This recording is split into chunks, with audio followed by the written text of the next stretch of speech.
Oi,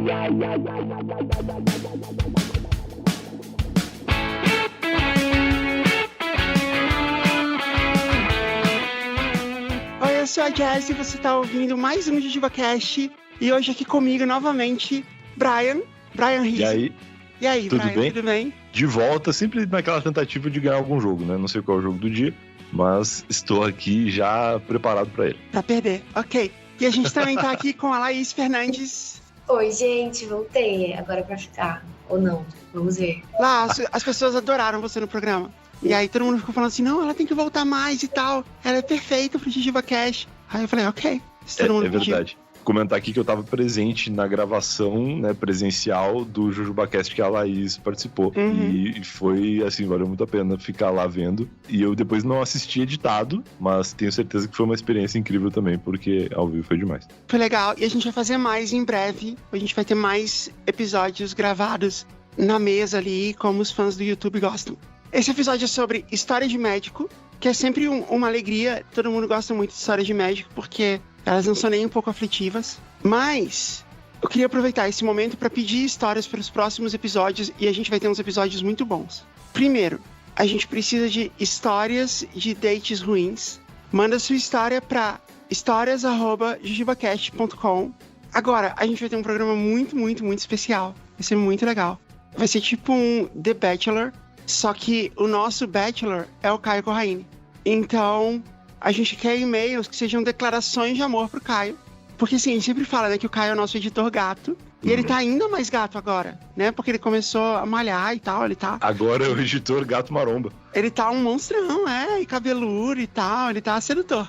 Então assim, essa é a sua chance de seduzir o Caio. O Caio gosta de meninas, já avisando isso porque eu recebo muita mensagem de caras querendo o contato do Caio. Então assim, meninas...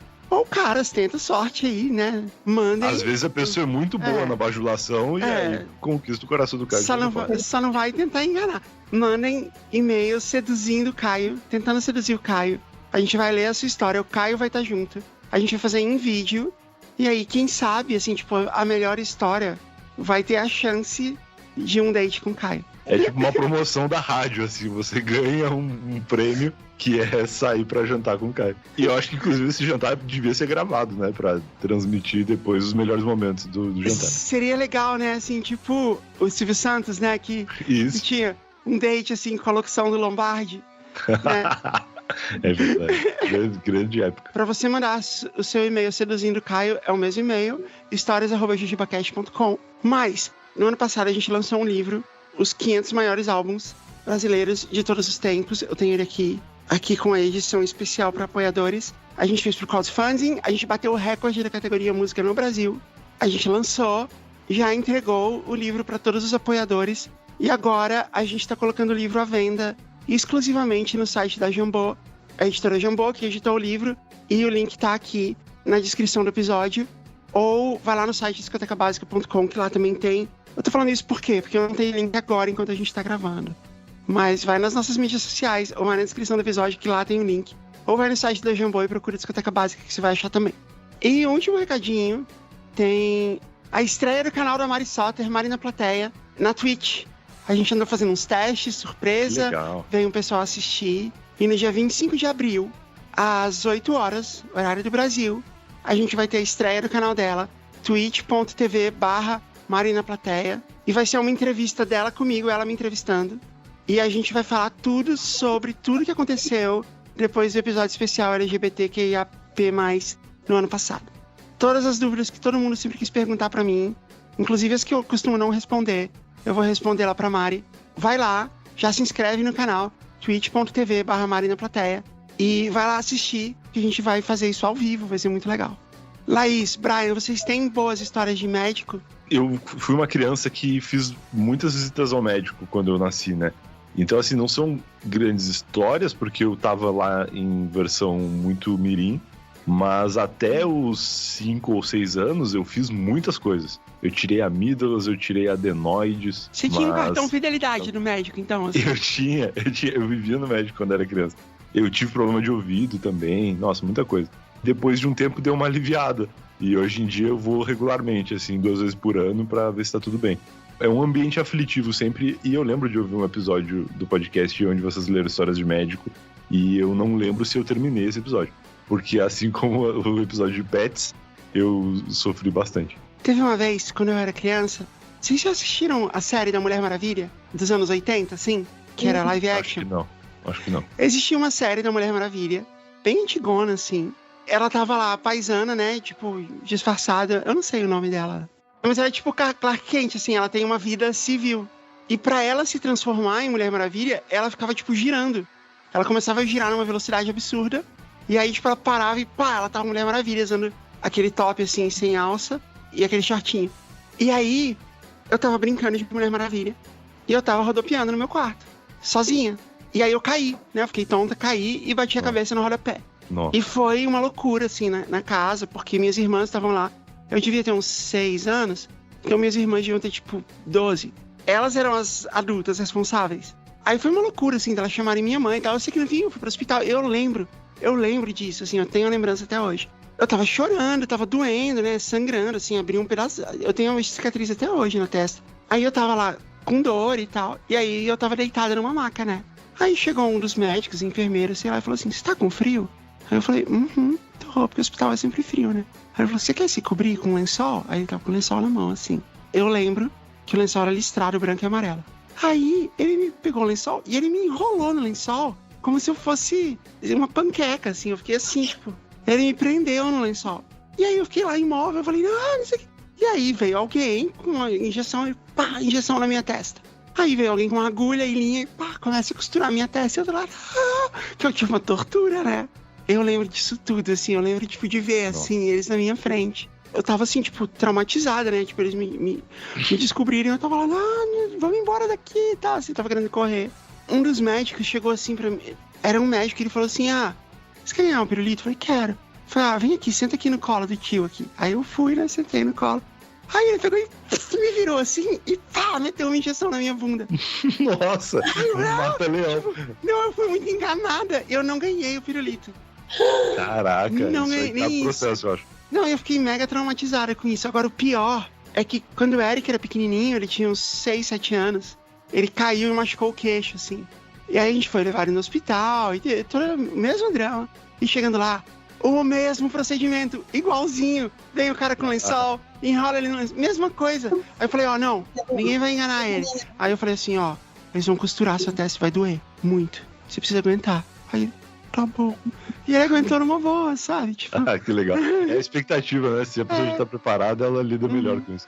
Eu falei assim: vai passar rápido, só aguenta. É muito ruim, mas vai ser muito rápido. Aguenta, tá? Ele, tá bom, tadinho. Lá em Lambari, às vezes a gente tá doente e a gente vai pro farmacêutico que dá os remédios. Tipo, é o suporte nível 1, né, da medicina. Pra ir no médico, de resto tu pode ir no postinho de saúde. Sim, tem alguma bereba estranha? Leva lá na farmácia, vamos ver. Eu não tenho tantas histórias, assim. Eu lembro que eu fiz uma endoscopia, acordei falando que tinha um buraco na parede, que a Xuxa tava lá dentro. É a primeira vez que eu me droguei na minha vida. Foi legal esse dia. Maravilhoso, é tipo um buraco Acme com a Xuxa dentro. Acho que é isso mesmo. Eu era uma criança até que não tive muito problema de saúde, ainda bem. E na nossa época tinha uma coisa chamada Bezetacil, né? Que resolvia vários problemas de saúde antes de levar no médico. O meu pai, ele era... Eu tomei, mas acho que eu tomava assim, uma por mês nessa fase quando eu era criança. Era impressionante, eu tomava muito pra tudo. Seguravam?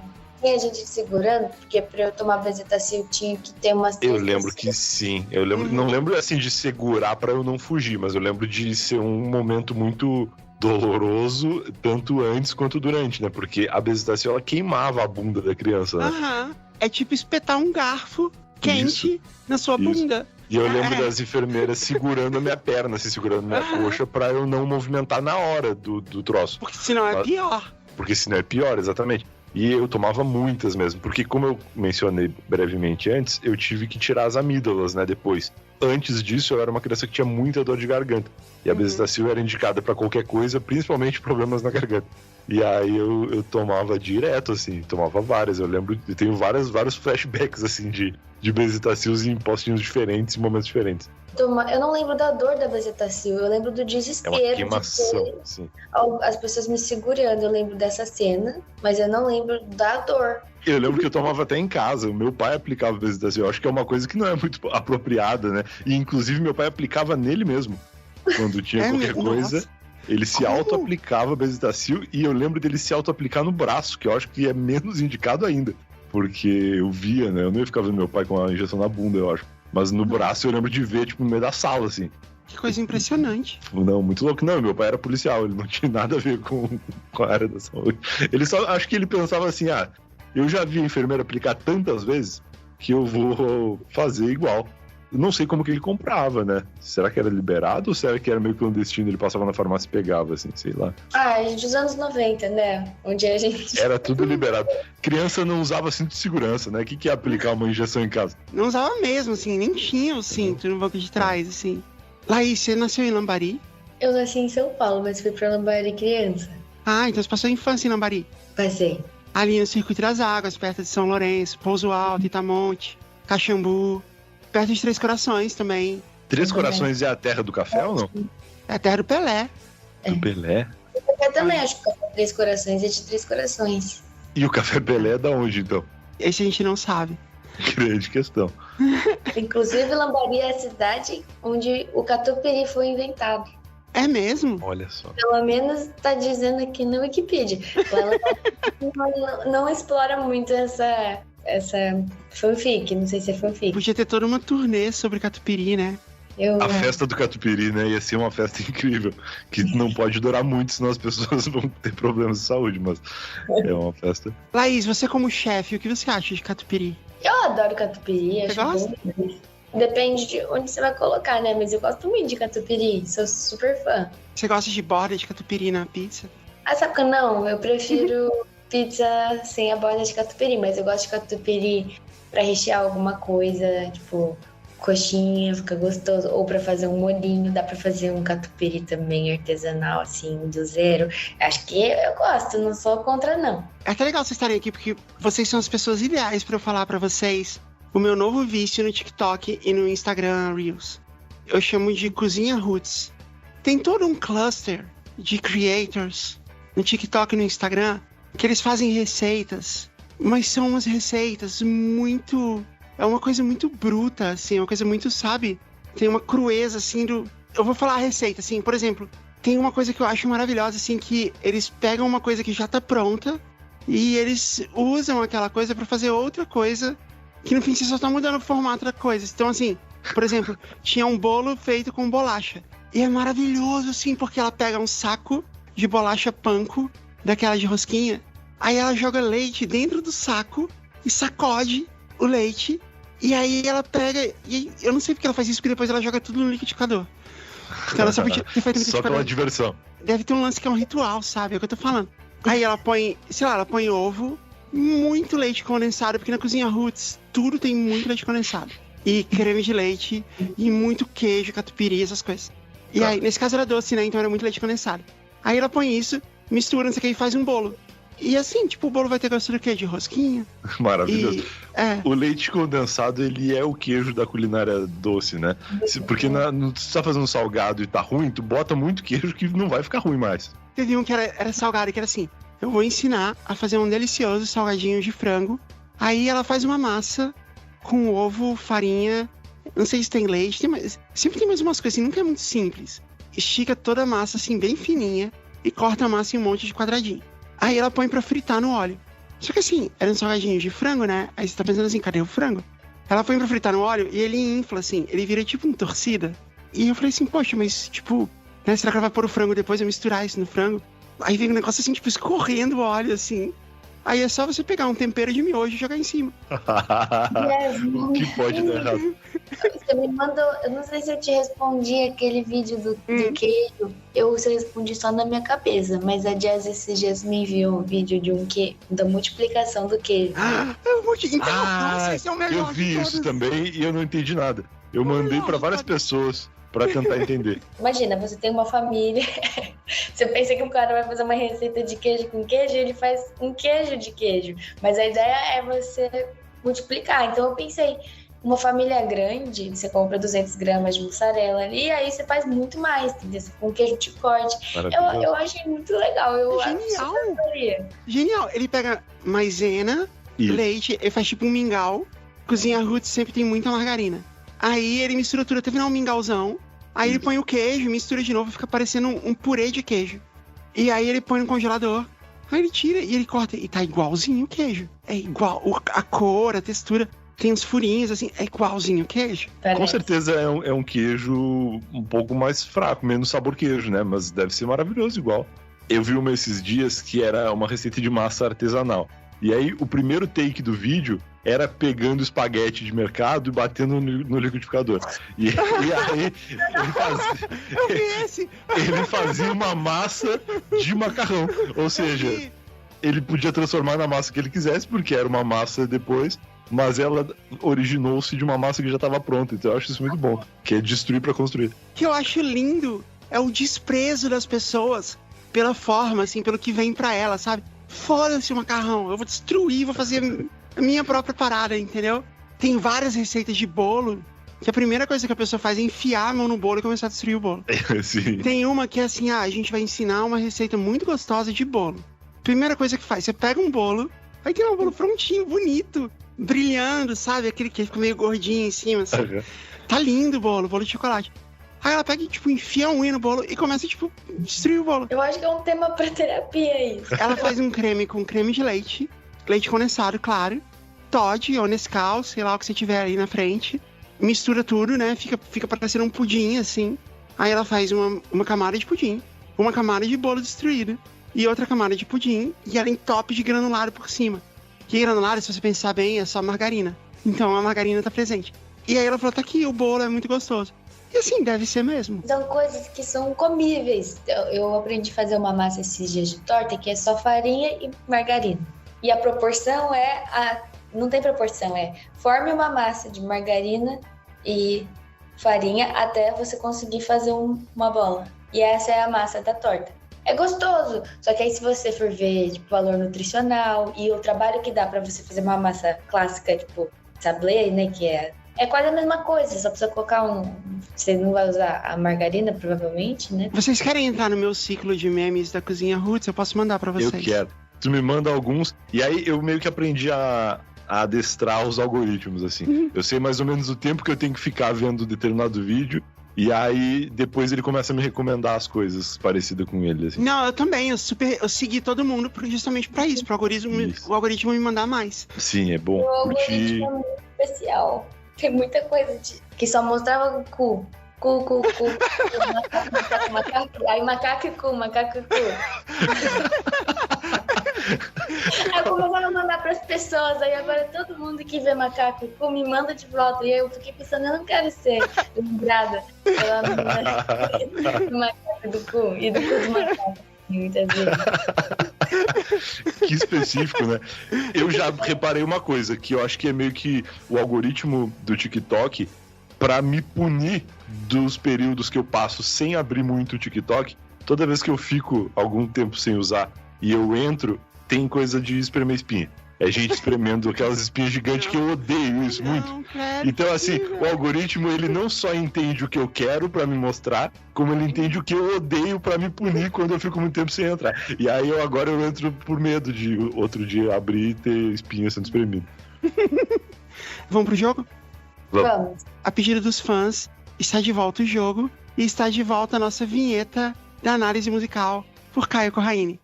Infelizmente o Caio teve alguns problemas e não conseguiu gravar a nova versão da música. Por isso eu fui chamado para substituí-lo. Mas não se desesperem, em breve ele estará de volta. Agora sim, a música da análise musical. RRR Ram, limpando a garganta. É uma análise musical. É uma análise musical. É uma análise musical. Dissecando músicas para vocês. É uma análise musical. É uma análise musical. É uma análise musical. Com a Jéssica e o Rafa. Com a Jéssica e o Rafa. Eu odeio o meu trabalho. Eu não sei se vocês viram, no JujubaCast semana passada, foi a Semana dos Robôs, né? A gente fez um episódio inteiro gerado pelo ChatGPT. A gente, inclusive, acreditou ele nos créditos, né? Porque, tipo, foi quem mais trabalhou. E a gente fez isso porque a Alura tá inaugurando um curso de inteligência artificial generativa, que é o ChatGPT e também os outros Midjourney e essas coisas aí de inteligência artificial. É o que eu gosto de chamar de ChatGPT e seus amigos. Porque ele é meio que o vocalista da banda, mas tem vários outros, assim, juntos. É, uma turminha, assim. Eu vi umas pessoas chamando de ChatGPT, que eu achei muito simpática. Então vai ter o curso ainda em abril na Alura, no nosso link. Tem 10% de desconto. Gente, 10% faz diferença. É tipo o valor de uma mensalidade, quase. Não, é mais do que o valor de uma mensalidade. Tem que ser no nosso link, alura.com.br/promoção/JujubaCast, porque assim você tá mostrando pra Alura que faz sentido ela manter o JujubaCast existindo, entendeu? Que ela tem alunos que chegam pelo nosso link. Se você entrar em um link qualquer, não adianta. Então vai lá e usa o nosso link. A Alura é a maior escola de tecnologia do Brasil, assim, maior disparado. É uma escola de verdade, tem professores de verdade, não é uma plataforma que as pessoas postam curso, não é um monte de vídeo no YouTube, é uma escola mesmo. Você vai ser um aluno de uma escola, tem um monte de professor, tem uma metodologia específica para ensino à distância, para você aprender de verdade. Você vai fazer parte da comunidade da Alura no Discord, que tem milhares de pessoas e todo mundo se ajuda, todo mundo faz networking, todo mundo se conecta, todo mundo posta vagas. E assim, é uma maneira de você sair na frente. Você vai ter acesso a todos os cursos, com o curso de inteligência artificial, mas você tem acesso a todos os cursos. É a chance de você adicionar isso no seu currículo, que você é especialista nisso, e também adicionar várias outras coisas, sair na frente, conseguir um upgrade na carreira. Em homenagem a isso, eu tenho um robozinho aqui em casa, não sei se vocês viram, né, o Astro. Eu já vi, maravilhoso. E aí eu lembrei que quando eu era criança, eu era muito fã de uma banda chamada Os Abelhudos. Os Abelhudos era uma banda juvenil, infanto-juvenil, assim, tipo o Sandy Júnior no começo da carreira, ou o Trem da Alegria, vocês devem ter ouvido falar. Uma banda para crianças, Os Abelhudos. E eles tinham uma música chamada Robozinha, Boa e Bonitinha. Mas o que eu lembro é que é um dos abelhudos, um dos meninos, tentando seduzir o robô. A robô, no caso. Que aparentemente a robô tem gênero. Vocês sabem por que todo robô tem gênero? Não. Porque todo robô é binário.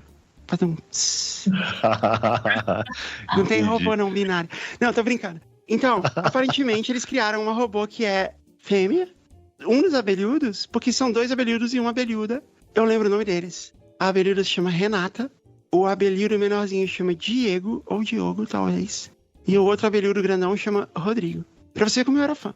E aí eu lembro que, nossa, isso é muito louco, né? Assim, tipo, uma criança seduzindo um robô nos anos 90. Tem tudo a ver. E aí eu pensei em declamar a letra aqui pra vocês poderem tentar decifrar comigo, assim, o que a pessoa tava pensando quando ela escreveu. O que os abelhudos pensaram quando eles escreveram isso, né? Beto, música de leitura de poesias. Alguma coisa estranha aconteceu comigo. Nem eu mesmo posso explicar. Acho que pirei. Fiquei louco, varrido. Tô com vontade de me casar. Eu sei que o mundo inteiro vai ficar abismado com esse estranho caso de amor. Quando descobrir que estou apaixonado, acontece que eu sou um robô. Não! Ele é o robô. Não, mudou bem a coisa aqui do que eu achava que era. Melhorou até, né? Uma infância sendo destruída. Sim, não, reconstruída, na verdade. Uma infância sendo recuperada, porque eu tava achando meio bizarro. Espero de tudo dos anos 90, até bezetacil no braço. Bezetacil no robô. Eu vou falar o que é importante, porque caso alguém saiba que série é essa, me avisem. Porque um dia eu conversei com alguém e fiquei sabendo dessa série que eu me interessei muito e nunca mais achei. Pode ser que eu tenha sonhado tudo isso também e a série não existe, a história só na minha cabeça. Ou pode ser que a conversa tenha sido com o ChatGPT e ele tenha inventado essa série. Então, sim, tudo é possível. Pode ser tudo, mas eu vou contar, porque é uma história legal. É uma série sobre um lugar, tipo, eu acho que é tipo uma vila, uma ilha, que tem robôs e você pode ir nesse lugar e você faz o que você quiser com o robô. Não, existe, é o Westworld, da HBO. E aí o robô, ele parece um humano, não tem diferença nenhuma. E aí essa questão moral, né? Tipo, será que é ético você fazer um robô e deixar as pessoas fazerem o que elas quiserem com o robô? Mas aí o que isso causa na cabeça da pessoa, né? E do robô, né? Porque a gente já viu aqui com os abelhudos que o robô tem sentimentos. Vamos voltar pra música. Robozinha, boa e bonitinha, vou ensinar o amor a você. Não tenha medo, sua robô bobinha. Amor é fácil de aprender. Já vem uma coisa patriarcal aqui. Robô. Nossa, não, e assim, razoavelmente assediadora também, né? Chegou assim, tipo, ó, não tenha medo. Ela tá com medo? Ela tá com medo a respeito, o medo dela, robôzão. Né? O que aconteceu, né? Até então eu achava que robôs não podiam ter sentimento nenhum, e essa música ela já mostra que o robô ele tem vontade de casar e medo. E outra coisa, essa música pode ser um alerta. Os abelhudos podem ter vindo do futuro, até porque a capa do disco tem tudo a ver com isso. Totalmente. Eles vieram no futuro. Sim. Pra alertar a gente que o uprising dos robôs pode vir a ser desse jeito. Pode ser um robô tarado. É pior que qualquer coisa que a gente já viu de distopia de robô. Tipo, e se eles não quiserem, tipo, explorar a gente, fazer a gente de escravo, ou não, pode ser escravo sexual, já pensou? Exatamente, talvez seja um alerta. Meu Deus, abelhudos, eu precisava de vocês na minha vida. Depois eu ouvi o disco inteiro, é muito bom. Eu recomendo também a música As Crianças e os Animais, e tem uma outra, Vovó Gatinha, eu acho. Os abelhudos vieram muito do futuro. Já tinha harmonização facial e robôs. Tá, continuando.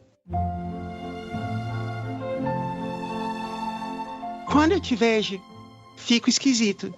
Não consigo me controlar. Meu banco de memória fica logo esquecido, ó. Eu não sei o que te falar. Lá na...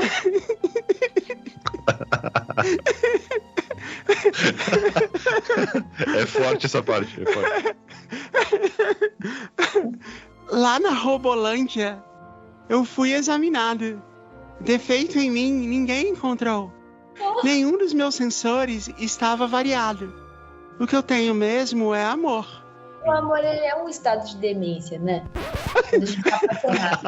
É um bug, né? O amor é um bug, na verdade. O amor não, a paixão. O amor é quando você já passa desse estado de demência. Mas quando a gente se apaixona no começo, a gente fica demente mesmo. É como se a gente tivesse doente ou bêbado. E faz sentido, porque a inteligência artificial é baseada em redes neurais. Então, se a gente pode ter falhas nas nossas conexões neurais, a inteligência artificial pode também.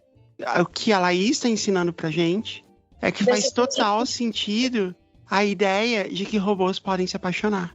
E não é um defeito. Então, ou eles não sabem, né? Porque a questão é, na Robolândia eu fui examinado e defeito em mim ninguém encontrou. Porque acredito eu que na Robolândia todo mundo é robô. E ele é o primeiro robô que tá se apaixonando, né? Pelo menos isso dá a entender. Afinal de contas, eles compuseram uma canção a respeito disso. Se todo robô se apaixonasse, não, ele não seria especial. Eu acho que, na verdade, o Robolândia deve ser um lugar do corpo dele.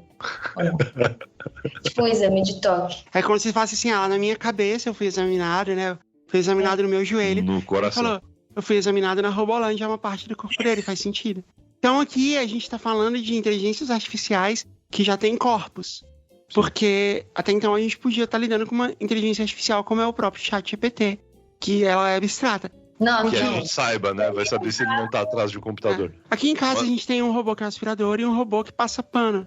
O robô aspirador se chama Limpito e o robô que passa pano se chama Mopito. E eles vão ao mesmo tempo na casa e tal. A gente não tem como saber se eles não estão se comunicando. Sim, sim, sim. O que me lembrou muito a Robolândia, especialmente na época em que os abelhudos estavam em atuação, foi a Fofolândia, né?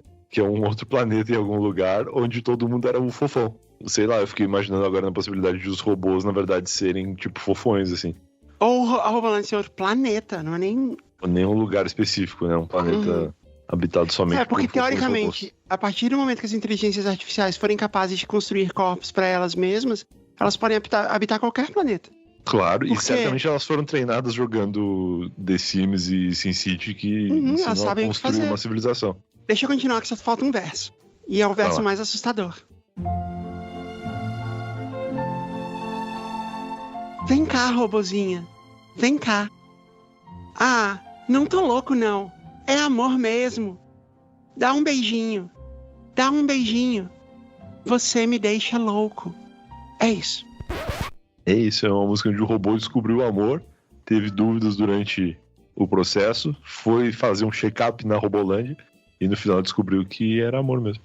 Eu acho que se a gente entender que a inteligência artificial, de acordo com Kant, eles são seres vivos de alguma maneira, então a gente está vendo nascer de uma nova espécie de ser vivo, ainda que não baseada em carbono, né? Baseada em silício, e ainda que não respire e tudo mais. E a gente está vendo nascer o amor nessa nova espécie, assim como nasceu na nossa. E a gente já entendeu que o amor é um bug e ele é contagioso. Então a gente está vendo o primeiro robô que ficou assim, ninguém achou uma doença, isso vai se espalhar. Agora, o mais triste é que assim como aconteceu na humanidade, a robozinha não vai gostar do robozão. Ela vai gostar de um outro robô, quem sabe o Limpito. Sim. E o Limpito vai gostar do sim. Mopito, e o Mopito vai gostar de outro robô, e outro robô vai gostar de outro robô, porque o amor é assim. Assim se inicia uma grande história de amor. Isso foi o que eu entendi. Eu acho que essa é a análise kantiana dessa música. Vocês têm algo a acrescentar? Acho que o robô tá sendo... Vem cá, robozinha, vem cá. Ah, não, tô louco, é amor mesmo. Me dá um beijinho, você me deixa louco. Não sei, eu achei que ele tá meio desesperado. Ele tá assediando levemente. Dramatiza. O problema é esse, né? Porque nasceu de uma forma patriarcal, né? E a gente não esperava isso dos robôs. Tipo, eu vou ensinar pra você. Por que ela não vai ensinar pra você? Vocês dois são robôs? Brian, você tem algo a acrescentar? Não, acho que é isso. Acho que vocês duas têm razão. E eu fiquei pensando muito no momento em que a Laís disse que o amor é uma forma de demência. Porque eu acho que se adapta a várias situações do nosso cotidiano e funciona pros robôs também. Porque a demência robótica nada mais é do que falhas técnicas. Assim como a demência humana também, de certa maneira. Já que todo mundo acrescentou, nada mais justo que eu perguntar pro ChatGPT o que ele acha também, né? Até porque ele é um robô e ele tem lugar de fala. Nos dê a sua opinião sobre a música Robozinha Boa e Bonitinha dos Abelhudos, cuja letra copio abaixo. E, por favor, depois pergunta se ele acha que os abelhudos vieram do futuro. Ele respondeu o seguinte: como uma inteligência artificial, não tenho opinião pessoal sobre música ou letra de música. No entanto, posso dizer que a música em questão apresenta um enredo sobre um robô que se apaixona por outro robô e deseja ensiná-lo sobre o amor. A música parece apresentar a ideia de que o amor não é restrito apenas aos seres humanos. Olha ele, tipo, deixa a gente amar também. Ele ficou com uma esperança ali. Mas também pode ser experimentado por robôs e outras formas de inteligência artificial. Ele ainda fez questão de colocar isso. Em geral, a música pode ser vista como uma expressão artística que aborda o tema da inteligência artificial e suas possíveis interações emocionais com humanos. Acho que ele tá apaixonado, Gepeto. Aí eu perguntei pra ele, como o Brian pediu, se ele acha que os abelhudos vieram do futuro. Ele disse, como uma inteligência artificial, não tem informações pra afirmar se os abelhudos vieram do futuro ou não. É legal que ele, não descarta a possibilidade. Os Abelhudos é uma banda brasileira de rock formada nos anos 90 e sua música, Robozinha Boa e Bonitinha, parece ser apenas uma composição criativa com uma história fictícia sobre robôs. Ele entendeu por que eu perguntei isso. Claro. Não há evidências para sugerir que os membros da banda sejam viajantes do tempo ou tenham alguma ligação com o futuro. Quando puder mandar imagens pro ChatGPT, aí a gente manda a capa do disco pra refutar isso, né? Aí ele não vai ter dúvidas. Exatamente. Eu acho que a gente tá bem de análise musical. Vamos pras histórias? Vamos.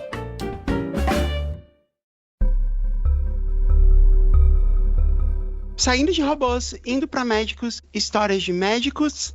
Quem lê a primeira? Posso ler? Laís?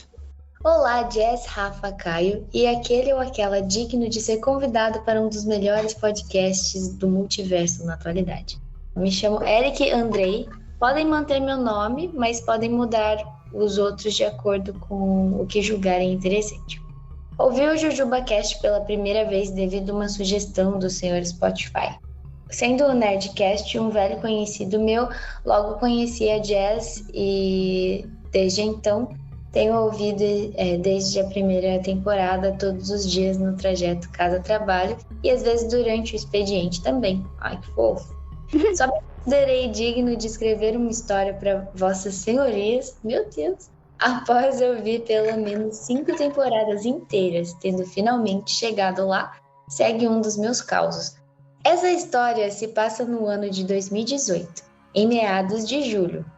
E sempre tira risadas das pessoas para quem conto, pois aparentemente é sempre um prazer rir do sofrimento do amiguinho. Capítulo 1, a promessa de uma ótima noite. Era só mais uma sexta-feira comum de trabalho. A rotina começa acordando às 5h30 da manhã para os costumeiros rituais matinais. Moro na zona norte de São Paulo, em um bairro razoavelmente conhecido chamado Freguesia do Ó. Morei pertinho, morei no Mandaqui. Porém, trabalho na indústria gráfica, mais especificamente numa grande fábrica de pouco mais de 800 funcionários. Fábricas grandes quase nunca ficam no território metropolitano. A que eu trabalho fica em Santana do Parnaíba, uma bela cidadezinha histórica no interior de São Paulo.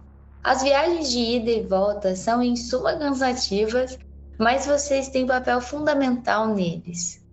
Me distraindo e arrancando-me boas risadas no trabalho. Lindo, sabe que eu tô me sentindo um pouco? Ele tá escrevendo tão bonito. Sabe quando você tem que... Não sei se vocês tiveram isso, né? Eu tive uma infância bem católica. Às vezes eu tinha que ler um pedaço da Bíblia, eu não entendia nada.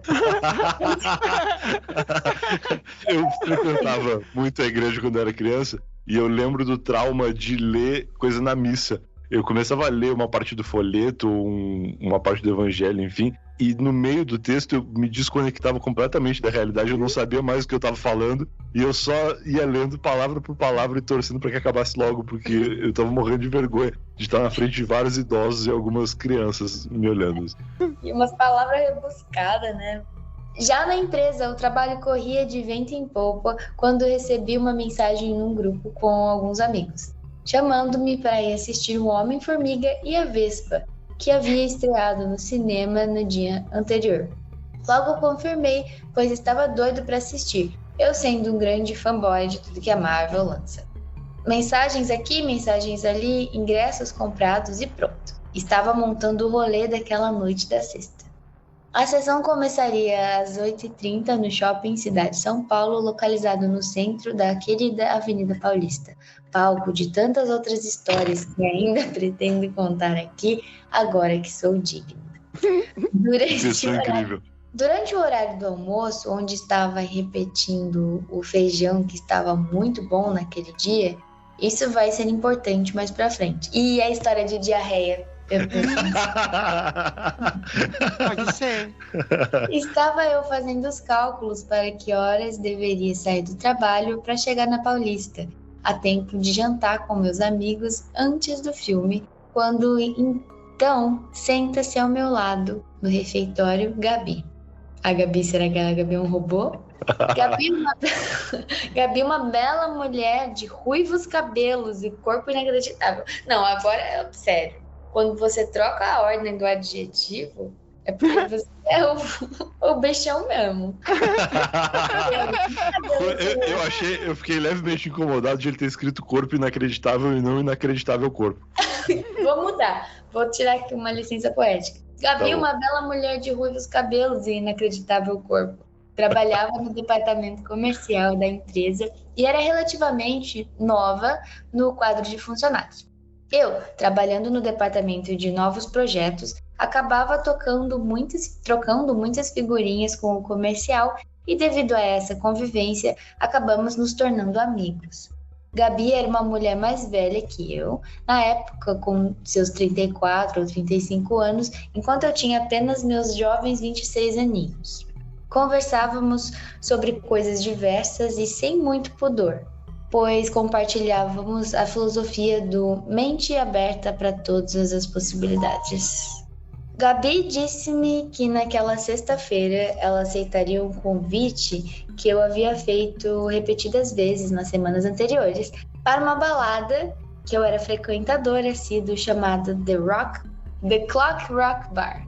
O lugar era uma balada temática com ambientação dos anos 50 e os DJs e bandas tocavam sempre o que havia de melhor no rockabilly e músicas retrô. Uma característica muito legal dessa casa era a famosa aulinha de dança, onde funcionários da casa ensinavam passos básicos de rockabilly por volta da meia-noite. Que lugar maravilhoso. Parece muito legal. Eu quero ir. Eu amei, eu também. Para que os casais pudessem balançar o esqueleto a noite toda no melhor estilo Grease, nos tempos da brilhantina. Eu amava Grease, eu tinha um disco.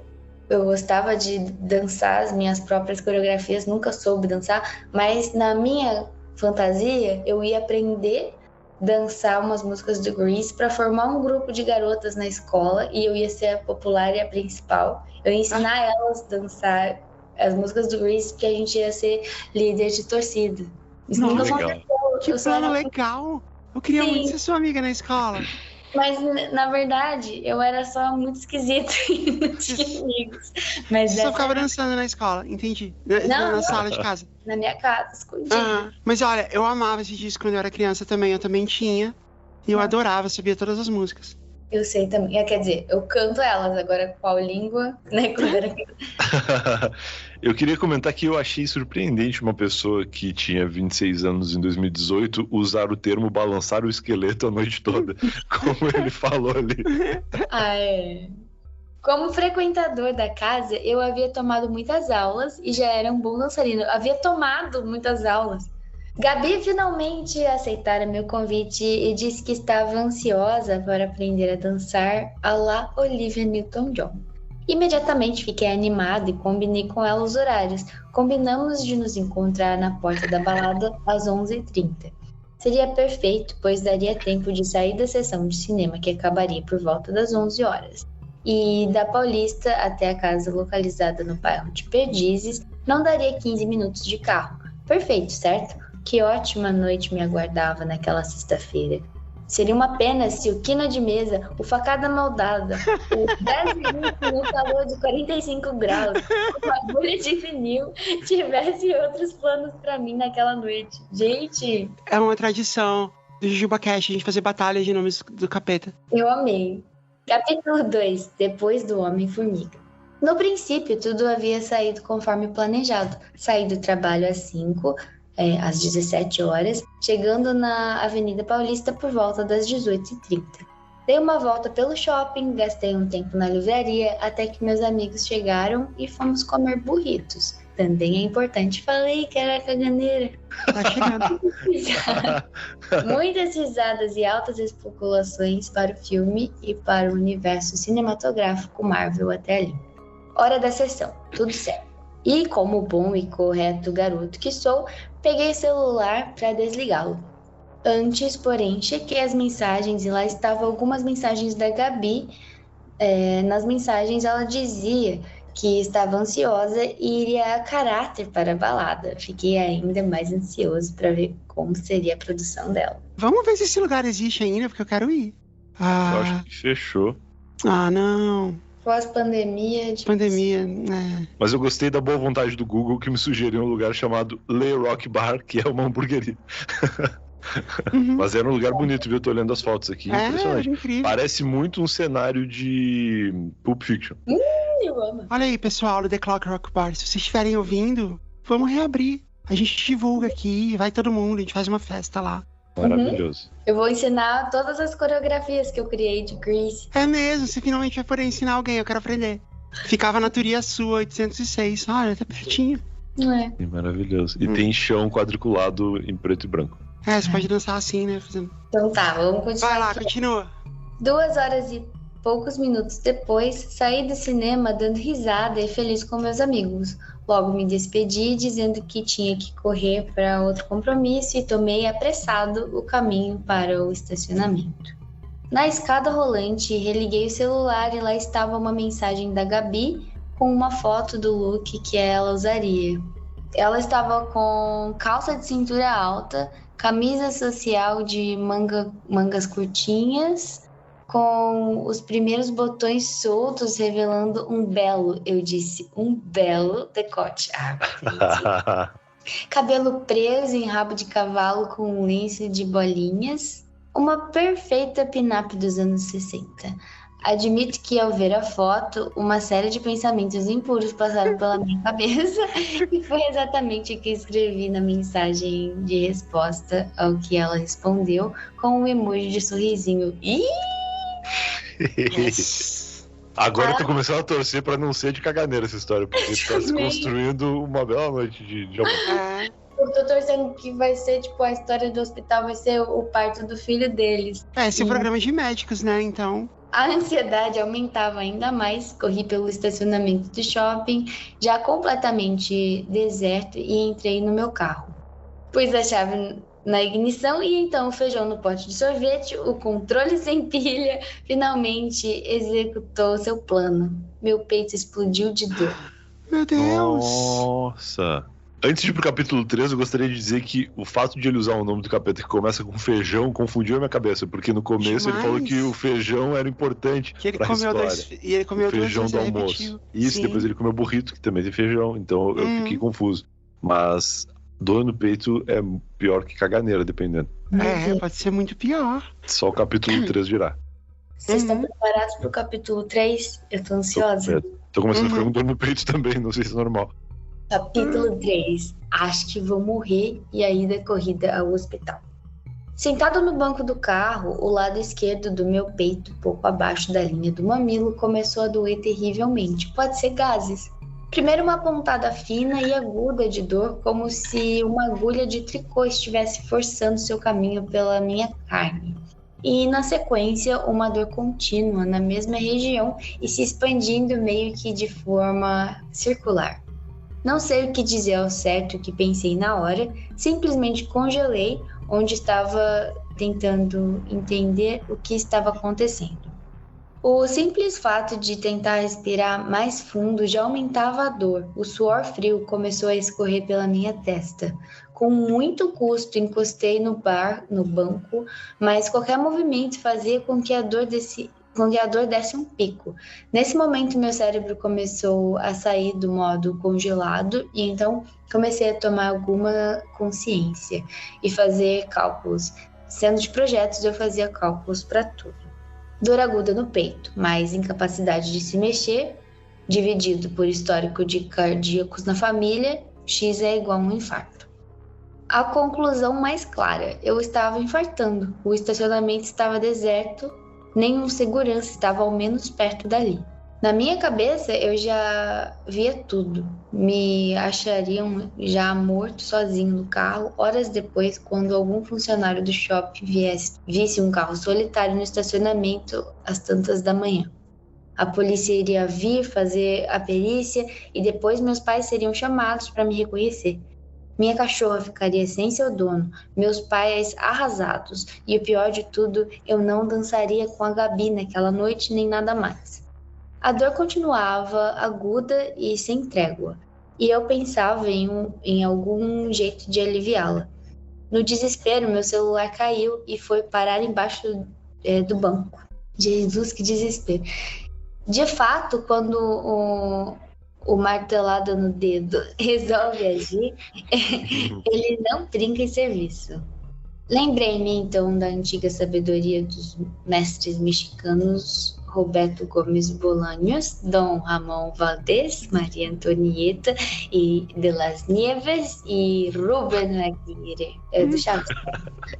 No episódio do Chaves, onde o professor Girafales ensina que se a pessoa está passando mal do coração, ela deve se deitar. Nossa, tá vendo que bom que ele viu o Chaves?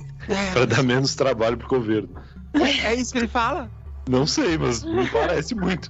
Parece muito uma piada de Chaves. Parece, deita que aí pelo menos vai dar menos trabalho pra galera depois. Com muito esforço, alcancei a alavanca do banco e deitei-me até ficar com as costas eretas na horizontal. Por incrível que pareça, isso pareceu aliviar a dor. Agradeci mentalmente os mestres e prometi que se saísse dali vivo, faria uma maratona de Chaves e Chapolin anualmente. Depois do que pareceu ser uma eternidade de dor, resolvi juntar forças para alcançar meu celular. Ao esticar o braço para pegá-lo embaixo do banco e mover a lateral do meu corpo, dei um berro, tamanho a pontada que senti.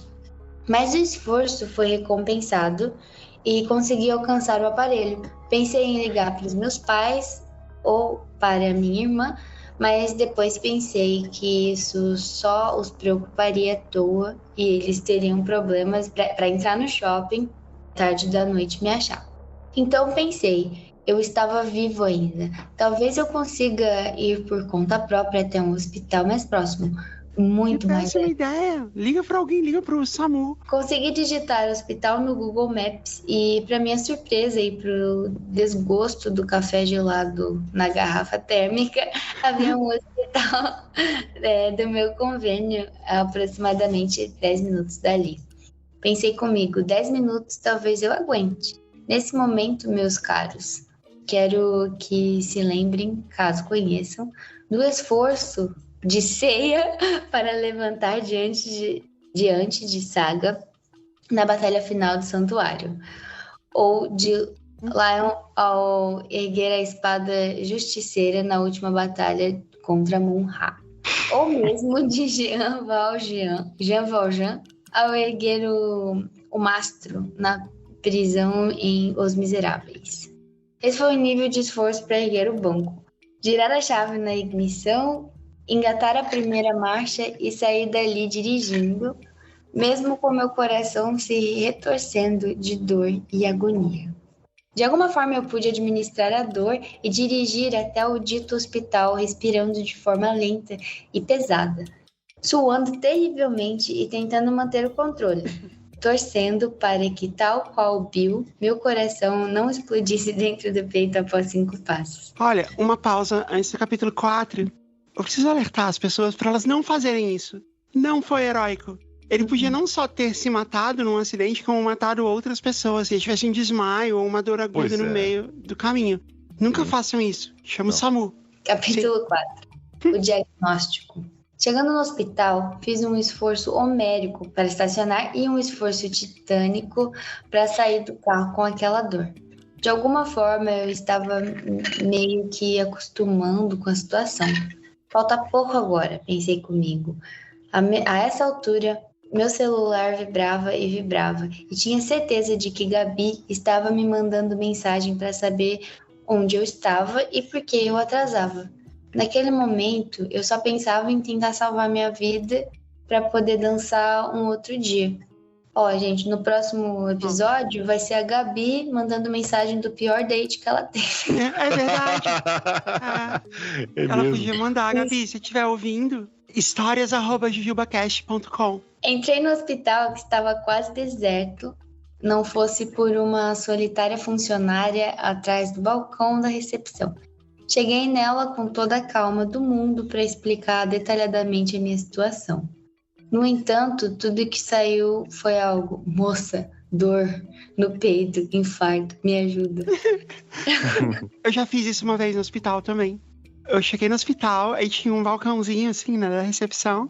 Eu joguei a minha carteira assim no balcão e deitei no chão. E eu falei assim, pedra no rim. E foi só isso. Ela prontamente entendeu o que estava acontecendo e me levou até uma sala de espera adiante, depois de um corredor. Porra, acho que ela não entendeu muito se ela levou pra sala de espera e não pra sala de cirurgia. Pediu para eu esperar que ela chamaria o doutor de plantão. Por minha vez, eu pensava algo como: mulher, eu estou morrendo, meu coração tá travando aqui. Prepare a sala de cirurgia, pelo amor de Deus. Mas tudo que saiu da minha boca foi algo como: tá bom. Depois de 5 minutos... a gente fica assim no hospital, né? A gente, ok. Não, tô morrendo aqui, parece que estão arrancando um pedaço. Mas tudo bem, eu vou esperar. Obrigado. Depois de 5 minutos, que pareceram 3 horas, o médico me chamou no consultório. Novamente, meu cérebro dizia: como assim eu preciso ir andando até aí? Minhas artérias estão entupidas, eu preciso que me botem numa maca. Mas, novamente, tudo que saiu foi algo como: tô indo. Tadinho. Cheguei lá, sentei-me e encarei o médico. Eu ainda suava e todos os movimentos ainda faziam doer intensamente. O médico então me disse: então, o que aconteceu? Usei toda a força que eu tinha, porque falar também contribuía para a dor, para explicar com o máximo de detalhes tudo que havia acontecido desde a saída do cinema. Expliquei que Tenho pessoas com diabetes e pressão alta e até com histórico de infartos na minha família. Expliquei que já tive problemas com colesterol quando mais novo e ansioso esperava que ele fizesse alguma coisa. Ele se levantou e pediu para que eu me deitasse na maca de exame, novamente reunindo todo o meu cosmo, meu ki, o meu chi, o meu chakra e minha vontade. Eu subi na maca e deitei. Ele apalpou meu peito, o que, para minha surpresa, não causou dor. E depois apalpou abaixo e eu novamente gritei. Ele fez uns batuques estranhos, com os dedos em cima da parte superior do Nossa, meu... é horrível quando o médico faz isso, né? Que ele faz assim, ele fica dando um cutuco assim na sua barriga. Você fica louca, gás. Eu faço isso em mim toda hora, quando eu acho que eu vou infartar. Ele fez uns batuques estranhos com os dedos em cima da parte superior do meu abdômen, então pediu para me levantar. A essa altura, eu já estava querendo não só a misericordiosa morte, mas queria levar aquele aquele FDP junto, que não me falava nada e nem fazia nada. Ele começou a escrever algo no bloco de receitas e fez a pergunta de R$1 milhão. O que você comeu hoje, durante o dia e a tarde? Puxando muito da memória, lembrei do almoço com aquele feijão maravilhoso que repeti mais de uma vez. À tarde não havia comido nada e à noite burritos antes do cinema. O doutor me olhou por cima dos óculos com algum julgamento e disse: é bastante feijão para um dia, né?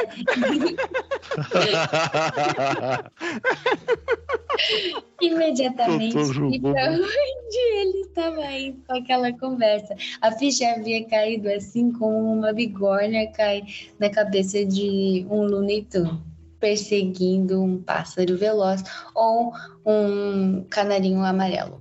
O ódio e a incerteza deram lugar à vergonha. Fui eu a quebrar o silêncio e perguntar: mas é normal gases doerem tanto? Muito pacientemente, o doutor me explicou que os gases às vezes ficam presos numa dobra no caminho para o intestino e essa dobra fica logo abaixo do peito no lado esquerdo. Como ele fica preso ali, expandindo o caminho, que é estreito, ele causa bastante desconforto mesmo. Desconforto. O cara achou que tava morrendo, né? Causa bastante dor. O cara não conseguia nem se mexer. E acaba assustando por estar localizado ali no lado esquerdo do peito. Que é onde você guarda os amigos, né? Eu fiquei aliviada. Disse quase que com um sorriso sem graça. Ainda doía. Nossa, eu realmente pensei que era um infarto. No que o doutor respondeu: se tivesse realmente sido um infarto, seu corpo ainda estaria lá no shopping. Olhei em seco, tamanha delicadeza do médico, e provavelmente estava sem saco para um pseudo-infarto, que eram só gases ali à meia-noite e tantos minutos. O triste é que ele vai ligar pra Gabi agora, e ele fala assim: eu tava com gases, por isso eu não te liguei, não fui. Destrói tudo. Capítulo 5. Completando a derrota. Ai, não acredito, cara. Eu quero que você seja campeão. O doutor me prescreveu 2 medicações para tomar na veia. Uma para aliviar a dor e outra para ajudar a soltar os gases. Tomou um Luftal na veia. Cambaleei até a ala de enfermagem, onde haviam 2 enfermeiros batendo um papo. Entreguei a receita e um deles foi preparar a medicação, enquanto o outro me indicava uma cadeira para sentar. Medicação pronta, o enfermeiro fez o acesso em uma veia no meu braço e comecei a receber o líquido.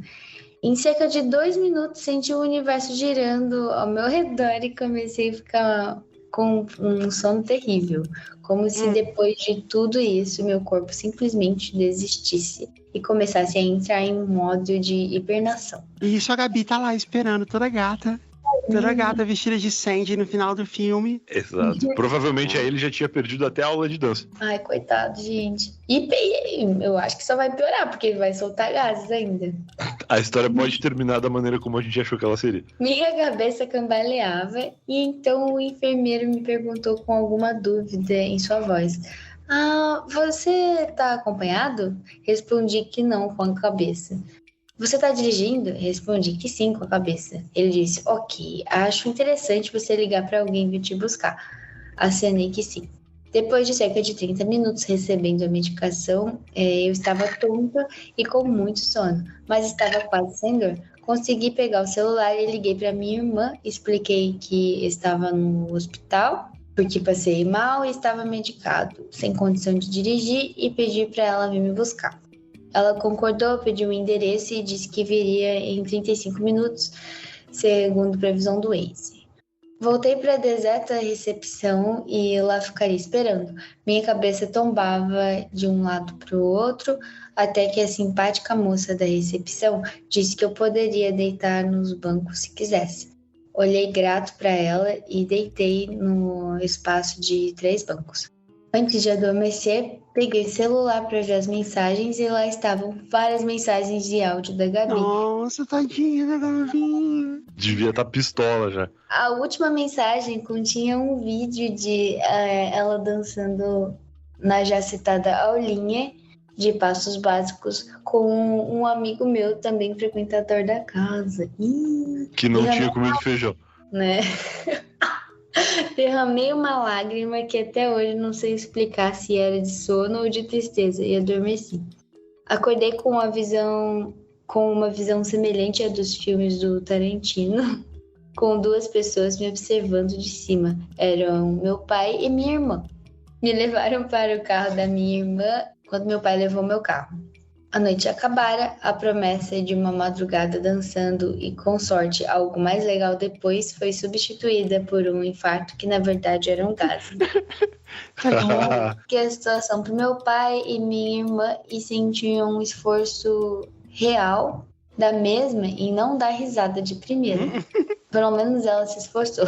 No final de semana, liguei para Gabi e expliquei toda a situação e ela não se esforçou em segurar a risada, mas fiquei aliviado dela ter levado numa boa a ausência.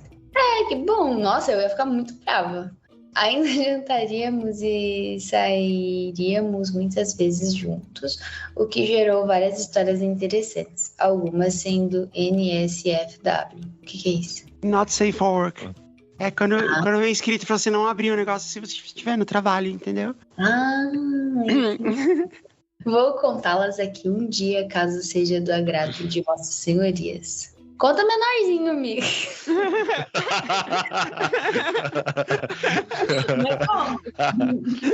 No mais, passei um fim de semana peidando de forma agressiva com crises de dor e aguentando o olhar de julgamento da minha cachorra para minha deplorável situação. Caraca. É isso, espero que tenham gostado e peço perdão pelo texto imenso. O cast de vocês é o que mais ouço atualmente. Continuem com o trabalho incrível. Fofo, e obrigada pelo seu esforço, sua dedicação de escrever um texto tão lindo e grande. E eu gostei dele. É que eu tenho dificuldade para ler, então não sei se ficou tão legal com a minha voz, assim, lendo. Nossa, claro que ficou legal. Você tem a voz mais fofa da podosfera. Nossa, foi ótimo, foi ótimo. Uma salva de palmas pra Laís. Uma salva de palmas pra Laís, pro ouvinte que mandou a história. E eu queria comentar que eu não vivi uma história tão intensa, mas quando eu era jovem, ali pelos meus 17, 18 anos, eu tive uma dor muito forte que eu não pensei que fosse infarto, mas eu pensei que fosse pedra nos rins. E eram só gases também. Então os gases eles se alojam em lugares que a gente não imagina que sejam eles e imagina que sejam outras coisas. Sabe o que acontece? É que quando a gente estudava biologia, sei lá, na 5ª série, tinha um desenho lá do ser humano, e aí tinha o aparelho digestivo, e aí faz parecer que o seu intestino ocupa um pedacinho ali na sua bacia. E não, ele ocupa o seu tronco inteiro. É tudo intestino. Então o intestino vem da sua costela até lá embaixo, assim, ocupa muito espaço. Por isso que ele pode doer em várias partes. Os gases, eles são bloqueados, eles são uma bolha expandindo o seu intestino. Tá esticando, por isso que dói. Por isso que ele falou que parece uma agulha, assim, penetrando. Porque não é uma agulha, mas é uma bolha fazendo isso. Nossa Senhora, gente.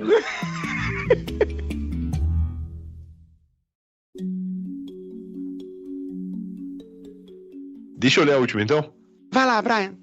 Olá, Jess, Rafael e convidados, se existirem. Existimos. Essa história pode ser uma história de médico, de quase morte ou sensação de, ou de trabalho. Me chamo... Como que ela se chama?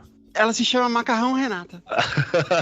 A gente vai se limitar então a corredores do supermercado com produtos que têm nome de pessoas. Ok, boa. Me chamo Macarrão Renata e eu queria Tomara comentar... que ela tenha um tio. O tio Ben. Só pra quebrar a expectativa. É porque tem o Uncle Ben, que é arroz, né? Uma Enfim, família de carboidratos. Sim, uma família de carboidratos, exatamente. Não, a gente tem que limitar isso, inclusive. São nomes de produtos do supermercado que tem nome de pessoa e seja carboidrato. E eu queria comentar que a Macarrão Renata, ela lança a história dela, provavelmente na semana do episódio de médico, mas ela já fala que se de repente tiver um episódio de quase morte ou de trabalho, dá pra usar esse e-mail também. Então, me chamo Macarrão Renata, não tem nem um mês que ouço vocês, mas já tem a malandragem de saber como fazer o e-mail selito. Meu esposo fez questão de dizer que foi de tanto ele encher o meu saco. Legal, um esposo que faz boas influências, né? Saco de macarrão. E vocês já são de uma grande companhia no meu tempo de trânsito pela cidade. Peço que mudem o meu nome e dos personagens, já fizemos isso, Macarrão Renata, fique tranquilo, porque tenho certo receio de contar essa história para as pessoas. E achei apropriado contar num podcast famoso, vai entender. Para contextualizar, eu trabalho em um posto de saúde. Olha só, se fosse em Lambari, ela seria o nível 1 da medicina. Não vou me estender muito sobre o funcionamento da estratégia de saúde da família, do SUS e da medicina de família e comunidade, porque existe Google para isso. Mas, em um grande resumo, cada equipe tem um território geográfico sob sua responsabilidade, e quando eu digo responsabilidade, é o seguinte: tudo o que acontece ali e todas as pessoas e famílias que moram ali, independente da idade, profissão, problema de saúde, são cuidadas pela equipe de referência. E, além disso, além de atender em consultório, atendemos em domicílio. Fazemos grupos educativos e até pequenas cirurgias. Nossa, será que fazem pequenas cirurgias em domicílio? É home office? Se é uma home, é um home office. Aí é house office. É, house office, porque não é o celular. Tá certo. Então, talvez aconteçam cirurgias house office pelo SUS. E o Dr. House, inclusive, saberia lidar muito bem com isso. Ruído de informação, a pessoa vem aqui. A carga cognitiva terrível aí, Brian. É muito trabalho e a gente precisa ser multitask e saber de tudo um pouco. Ouvi um momento Alura aqui, ela deixou uma brecha pro momento Alura e eu acho que inclusive é uma brecha pro momento Alura de inteligências artificiais, né? De inteligência artificial, porque você pode ir lá e perguntar, ChatGPT, o que é que eu faço aqui agora? Não, Exato. Tô brincando. É porque a gente sempre fala que na Alura você é um profissional inteiro, né? Você pode ter várias habilidades e tal. O mais importante é você ir no meu link, alura.com.br/promoção/JujubaCast. Fala pra toda a sua família que o importante é ir no meu link. Ou no link do Brian. Pode ir no meu também, eu não ia falar isso, mas pode. O profissional IT, que é aquele que tem um conhecimento amplo, mas se especializa, né, se aprofunda em um conhecimento específico. E o ChatGPT, além de ser um profissional em muitos T's, ele é também multitask. Então por isso que eu acho que cabe aqui a inteligência artificial. Continuando o e-mail. Mas é muito gratificante e divertido ao mesmo tempo. Lógico que ouço muitas histórias tristes, mas também vivo diálogos inacreditáveis, como o dia em que uma senhora me indicou tomar chá de amora para dores no corpo, e eu, achando que era alguma receita fitoterápica, perguntei como que fazia, e a moça me responde que fervia a água, colocava a amora e umas gotinhas de dipirona, que funcionava, que era uma beleza.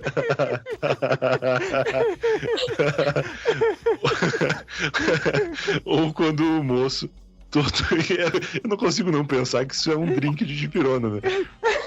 É, né? É um drink médico. Ou quando o moço, todo encasacado, num dia quente de verão, marcou consulta reclamando que estava suando muito nas axilas naquele dia. Enfim, tenho muitas histórias para contar, mas a de hoje é sobre como, sem querer, fui parar com o estagiário no QG do tráfico da região. Esse dia foi louco. QG do tráfico é tipo o quartel-general do tráfico, é isso? Do tráfico. Aparentemente, do tráfico. Ela não falou de que cidade ela é, né, até agora. Não, ela não falou, mas acho que ela não falou de propósito, né? Era dia de visita domiciliar e eu resolvi levar o estagiário recém-chegado para conhecer nossos pacientes de atendimento domiciliar e o território da equipe. Eu estava há um tempo nesse trabalho, mas tinha ido poucas vezes também e sempre pontualmente na casa dos idosinhos assistidos e nada mais.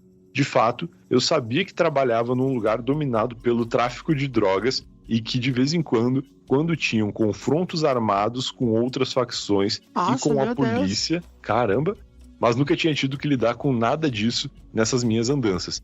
Na hora de irmos, temos mais um nome aqui. Dona Benta. Dona Benta. Na hora de irmos, Faria Dona Benta, a agente comunitária de saúde que iria nos acompanhar, me avisa que o Tio João. nome masculino, o tio João. Ok. Então a Faria Dona Benta avisou que o tio João tinha pedido para passarmos lá, porque tinha um rapaz com o pé machucado e não estava conseguindo descer para ser atendido. Consenti, entramos na Kombi do... mais um nome. Nossa, mais um nome? Pode ser o Uncle Ben agora? Uncle Ben, Ok, entramos na Kombi do Uncle Ben para ir atender o tio João, né? Tem arroz Tatiana também, uma lambaria bem comum, mas que eu nunca vi. Bom saber. Consenti, entramos na Kombi do Uncle Ben, que estava vestido com uma camisa do Flamengo, cantava Rap da Felicidade junto ao som automotivo e subimos pelo morro. Você sabe qual é a felicidade, né? Eu sei. Canta pra gente, um pedaço. Eu só quero é ser feliz, andar tranquilamente na favela onde eu nasci. No caminho, vejo o estagiário meio pálido, meio em pânico. Pensei até que fosse ser receio de estar entrando em uma quebrada, com barricadas e partes de carros queimados pelas ruas. Nossa. Homens armados e com rádios transmissores passando de moto, de chinelo e sem capacete. Mas não. Além disso, ele ficava muito enjoado andando de carro e tinha pânico de altura. Estávamos bem alto, com uma vista linda da cidade. Meu Deus, mas é o combo das razões para passar mal. E eu, com medo de o menino ter um piripaque e nunca mais voltar ao estágio. Chegamos ao nosso destino e tudo correu bem. Atendemos os pacientes programados, comemos café e bolo. Olha só, essas são as vantagens do House Office. Fizemos carinho nos vira-latas caramelos e atendemos uma galera andando no meio da rua. Então Faria Dona Benta se lembra que o tio João queria que nós víssemos o tal do menino machucado e começou a nos guiar por dentro dos becos tortuosos até o nosso destino final. Nesse momento da história, vocês devem estar se perguntando quem é o tio João, certo? Certo. Sim, eu tô com essa dúvida também. Uhum. Pois bem, nesse momento da vida, eu não me fiz a pergunta e, inocentemente, achei que estávamos indo apenas na casa de outra família cadastrada no nosso território. Mas tio João era o chefe da boca de fumo local. Isso soa muito bem, né? Tio João era o chefe da boca de fumo. Todo esse tempo pensando que ele era só um saco de arroz. Será que a casa dele tem formato de pote de sorvete? Eu vou imaginar mora, que né? sim. É onde onde o ele tio João mora. vai morar, né? Depois... Quando chegamos no fim de um beco escuro e dois rapazes com cara de poucos amigos brincando com seus revólveres nos convidaram a entrar, eu comecei a me tremer, assim como uma vara verde, e só pensava no pobre estagiário que, do meu lado, parecia estar prestes a desmaiar a qualquer momento. Entramos. Estávamos em uma pequena casa em formato de pote de sorvete. Mentira, ela não falou isso, mas eu vou acreditar que é. Na nossa imaginação, Entramos em uma pequena casa de um quarto onde tio João nos esperava com mais alguns colegas em volta. Alguns iam e voltavam do quarto, conversando animadamente. Outro preparava alguma comida na pequena cozinha e tomara que não fosse feijão, né? E nos ofereceu água e lanche. Outro separava pequenas quantidades de um pó branco em saquinhos transparentes, com certeza farinha, Dona Benta, enquanto cantarolava os louvores evangélicos que saíam do seu celular. Maravilhoso. Todos pareciam gostar daquele som e eu ria de nervoso daquela cena. Eu já gostei que é uma história que ela inverte estereótipos, né? Porque o motorista da ambulância, ele ouve funk carioca e o traficante ouve música gospel, tá tudo certo. lógico. Eu só pensava em desgraça. Desde eu falar alguma coisa errada e irritar aquelas pessoas, até ter uma batida da polícia e eu estar ali no meio. Minha imaginação foi longe sobre as possibilidades sangrentas de morte que poderiam acontecer comigo naquela situação. Fingindo costume e tranquilidade e agradecendo mentalmente aos meus pais pela aula de teatro que fiz na infância, me apresentei e perguntei sobre o que se tratava. O tal rapaz tinha machucado seu pé durante uma fuga e a ferida tinha infeccionado. Precisava de antibiótico, era uma prescrição rápida e fácil. Já iríamos sair dali. Fiz a receita, me despedi e então tio João me chama em um canto do pequeno ambiente para falar em particular. Nesse momento, eu já estava mais pálida que o meu estagiário. O que mais ele iria querer comigo? Será que ia me ameaçar? De repente, tio João tira da bainha de sua bermuda tactel um revólver enorme, como quem tira o celular do bolso, despretensiosamente, para checar suas mensagens, e o repousa na mesinha ao meu lado. Nessa hora, eu começo a calcular como eu faço para sair daquela situação. Então, ele começa a falar sobre algumas amenidades, e também sobre como estava preocupado, pois estava com um calombo dolorido na sua nádega, e abaixa a parte de trás da bermuda para me mostrar o enorme furúnculo que ali habitava. Nossa. Respiro aliviada e passo as medicações adequadas. Oriento fazer compressa morna e termino a consulta. Ele me agradece, retorna com sua arma ao local original e pede para seus porteiros nos levarem até a rua principal, da onde iríamos a pé para a unidade de saúde. Quando chegamos na rua principal, eles fizeram questão de agradecer novamente o atendimento, disseram que poderíamos pegar o que quiséssemos da padaria do bairro e pediram para um taxista morador do bairro nos levar para não irmos andando. Não estava me sentindo confortável de aceitar aquela carona que não era de coração, mas preferi não contrariar os moços. Era de coração. Claro que era. Mas preferi não contrariar os moços que tentavam nos agradar. Não era de coração do taxista, talvez, mas era de coração de alguém que, verdade, que tinha, né? Talvez o taxista tenha sido coagido, aí é um pouco estranho. Exatamente. Mas enfim, eu achei interessante aqui eles dizerem que ela pode pegar qualquer coisa da padaria do bairro, já que são eles que empacotam a farinha que a padaria usa, né? Já que ela trabalha com esse... Então é tudo uma grande família. Por isso, sim. Claro. Eles levam a farinha e a padaria trabalha ali. Eles têm um crédito lá, porque eles produzem farinha. Exato, desconto. Depois desse dia, curiosamente, o estagiário não desistiu. Claro, é o que chamam de vocação, né? Se ele passou por tudo isso e não desistiu, é porque ele realmente tem a vocação para esse trabalho. Eu ainda continuei por um tempo naquela equipe, mas não encontrei mais com nenhum dos personagens dessa história. E, apesar de passarmos por situações como essas, ainda assim eu amo o que faço e sou muito grata ao universo por me proporcionar um pouco de acesso à saúde às pessoas que, infelizmente, convivem com essa realidade diariamente.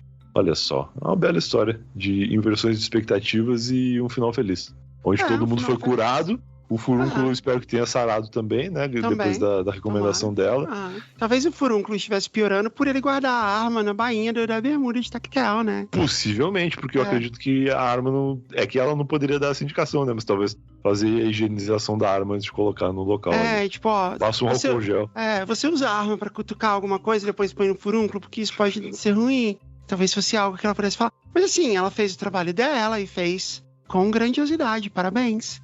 Não é fácil, não é para muitos. Não é fácil. Apesar de tudo, ela ainda conseguiu levar com bom humor toda essa situação depois de já ter resolvido os problemas das pessoas que habitaram essa história. Não é a primeira vez que eu escuto o pessoal da área da saúde faz esse tipo de trabalho. Às vezes tem até muito bem para atender os traficantes. E ainda bem que era um cara que machucou o pé na fuga, né? Poderia ser alguém que toma um tiro ou qualquer coisa assim, e aí muito mais complicado, não só de lidar com o ferimento, mas de lidar com a situação, né?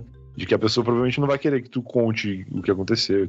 Mas sabe o que eu achei legal? Geralmente, nossos episódios de história de médicos, a gente conta história de aflição, de passar por um procedimento doloroso, constrangedor e tal. E esse episódio a gente teve um profissional da medicina heróico, né? E que é muito legal também. E eu por isso entendo agora que poderia realmente ser lido num episódio de histórias de trabalho, porque é uma história inusitadíssima de trabalho também. Sim, é sim. Então, salva de palmas para os profissionais de saúde. Muito obrigado, profissionais de saúde. Muito obrigado. Viva o SUS e muito obrigado a Macarrão Renata que mandou pra gente essa história. Muito obrigada, Fernanda Takai. É mesmo, não? Nossa, Laís. Nossa, você é muito Juvacaster agora. Muito obrigada, Fernanda Takai. Por quê? Porque o Pato Fu tem uma música que fala que se você se machucar, a Unimed é que vai pagar. É verdade. Mas você tem que pagar a Unimed primeiro, então é meio que você que paga no final. É a história de alguém que vai dar um moche, sabe? Vai pular do palco. E ele fala assim, eu não quero nem saber se eu for me quebrar todo, porque é a Unimed que vai pagar. Maravilhoso. E pra eu me sentir Jubacaster também, eu queria só comentar que existe um restaurante japonês chamado Takai. É mesmo? É verdade. Aqui perto de casa eu já passei. E é bom o restaurante japonês? Então, eu não fui nele, mas eu fico na torcida de que ele seja um restaurante desses que faz comida através de outras comidas. Porque se eles pegarem um sushi, bater e fazer um temaki, a gente volta pra A gente voltou. Conversa. Sabe o que ia ser legal? Levar a Fernanda Takai. A Fernanda Takai vai pra São Paulo pra gravar com a gente. A gente podia levar ela no restaurante Takai. Né? Seria incrível se ela, de repente, fosse dona do restaurante. Fosse dona do restaurante Takai. Ou prima do dono.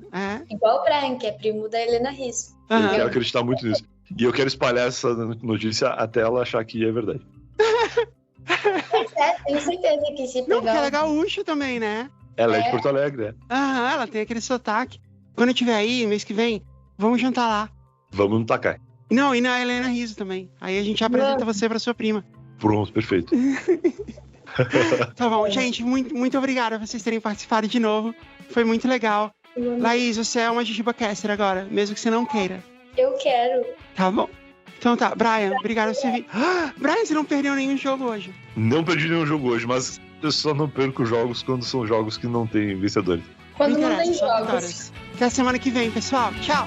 Beijo. Tchau.